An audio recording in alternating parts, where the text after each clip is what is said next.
Bonjour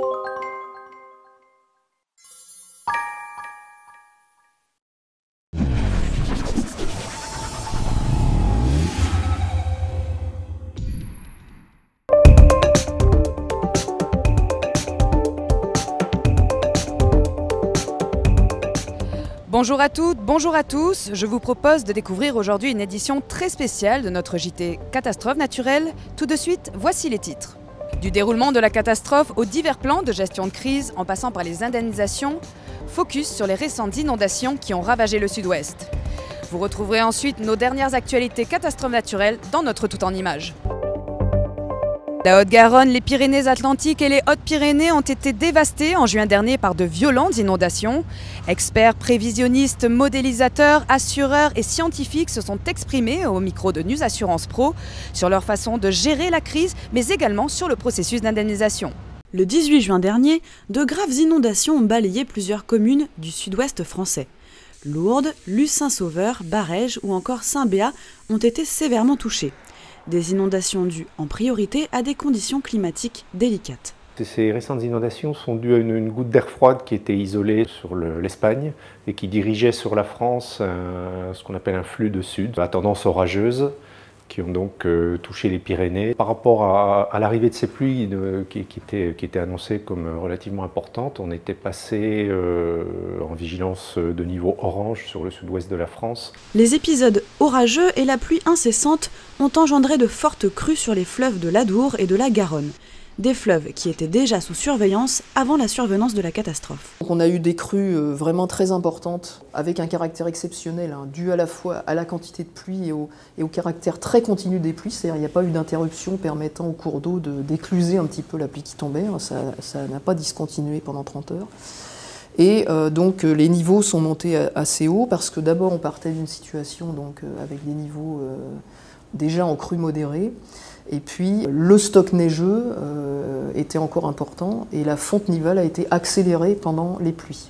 Sur place, nombreux ont été les acteurs à prêter main forte aux populations sinistrées, tels que le Centre pyrénéen des risques majeurs qui, en amont, a pour mission de sensibiliser et former pédagogiquement habitants et élus locaux à faire face à ce genre de crise. On tente au jour le jour de former, d'informer, sans savoir malheureusement quel est l'impact de nos actions sur le terrain. Mais on espère que ça se traduit réellement par une prise de conscience locale, que des événements qui arrivent aujourd'hui sont sûrement des événements qui sont survenus par le passé et qui nous enseignent sur ce qui peut arriver aussi à l'avenir. Le bilan des dégâts est pour l'instant déjà conséquent. 3 victimes sont à déplorer pour de très nombreux dommages matériels. Il y a des dommages matériels évidents du fait de l'invasion par l'eau des sous-sols, des rez-de-chaussée de tous les immeubles et de tous les établissements. Et derrière ça, souvent, puisqu'il s'agit principalement d'hôtels, c'est la perte d'exploitation.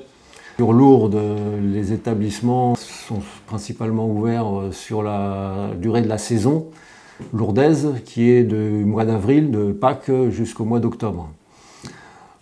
Là, on est en pleine saison, donc compte tenu de l'importance sur les 3/4 des dossiers des dommages, ces cas-là seront affectés pour tout le reste de la saison. Souvent dans les inondations, on est surpris de la réaction des matériaux et après nettoyage et décontamination, on retrouve des situations souvent qui sont intéressantes et avec une perte beaucoup moins importante que ce qu'on pouvait imaginer.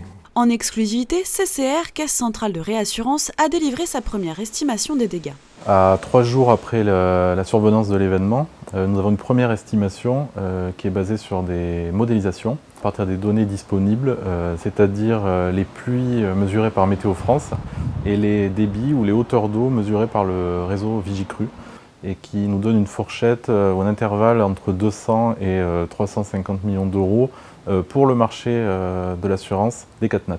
Ça ne prend pas en compte l'ensemble des dommages économiques. Du côté des assureurs, les premières estimations en matière d'ouverture de dossiers commencent également à se dessiner. À ce jour, nous avons ouvert 277 dossiers. dont 241 qui vont concerner le marché du particulier et 36 qui concernent le marché agricole et les professions libérales, artisans et commerçants. Donc nous avons immédiatement mis en place l'entraide téléphonique à travers tous nos centres de gestion, ce qui nous a permis de répondre à 99,7% des appels de nos assurés. Nous avons également envoyé des cadres techniques de type inspecteur sur le terrain qui sont aujourd'hui dans les agences du 65, département 65 et 31. La situation est encore trop fraîche pour délivrer l'exact montant des dommages et le nombre total de sinistrés. Assureurs, réassureurs et assurés devraient y voir plus clair dans quelques jours. Découvrez maintenant notre tout en images dédié aux dernières actualités catastrophes naturelles avec la 4e journée CCR4, les récentes inondations survenues en mai en Bourgogne et en Champagne-Ardenne, la 4e plateforme mondiale des réductions des risques de catastrophes et l'étude Rex de Sandy. CCR a organisé le 20 juin dernier sa 4e journée catastrophe, un rendez-vous annuel qui a réuni à nouveau cette année de nombreux participants issus de l'assurance, des pouvoirs publics et du monde scientifique. La journée s'est articulée autour de 2 thématiques principales, terrorisme en France le matin et gestion d'un événement extrême d'amont en aval l'après-midi. L'occasion de revenir sur la menace terroriste, de la nouvelle organisation du schéma de réassurance en France à sa modélisation, l'occasion également d'aborder l'intemporelle question de la gestion des risques catastrophes naturelles, de la vigilance météorologique au plan Orsec, en passant par l'évolution des procédures de la commission CatNat, les outils d'expertise et la résilience. La 4e plateforme mondiale pour la réduction des risques de catastrophes s'est tenue du 19 au 23 mai dernier à Genève. Un événement de haute importance initié par l'UNISDR, branche des Nations Unies. Parmi les 4500 participants, des anciens chefs d'État, des ministres, des personnalités internationales, des hommes d'affaires mais également des experts scientifiques. Le rendez-vous a permis d'évaluer les progrès obtenus grâce au cadre d'action de Hyogo 2005-2015, signé par plus de 100 pays et qui visait à réduire les pertes en vies humaines et les dommages subis par les pays à la suite de catastrophes. La rencontre mondiale s'est conclue sur une réflexion sur le nouveau cadre d'action à adopter après 2015. Cette année, elle a été particulièrement marquée par l'entrée du secteur privé, et notamment de l'assurance et de la réassurance, dans les débats. La Bourgogne et la Champagne-Ardenne ont été sujettes à des inondations en mai dernier.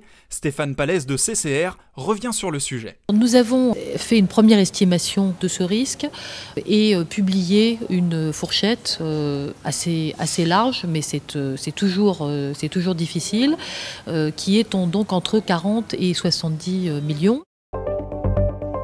Pour tirer les leçons sur la gestion d'une catastrophe naturelle et offrir à la France de meilleurs outils d'anticipation et d'adaptation, le HCFDC, Haut Comité français pour la défense civile, a été chargé de réaliser une étude baptisée REX sur les plans de gestion de crise mis en œuvre aux États-Unis après l'ouragan Sandy. L'étude a pris 2 formes. Celle d'un voyage sur place à New York, mission d'une dizaine de personnes provenant du secteur public mais également du privé, afin d'interviewer les autorités et acteurs concernés, et une étude fouillée, pour le compte du Secrétariat général de la Défense et de la Sécurité nationale, sur le déroulement de la catastrophe, en termes de chiffres notamment, et sur les enseignements qui en découlent et doivent être appliqués au cas français. Ce JT spécial est maintenant terminé. Merci de nous avoir suivis. Je vous donne rendez-vous en septembre pour un nouveau numéro.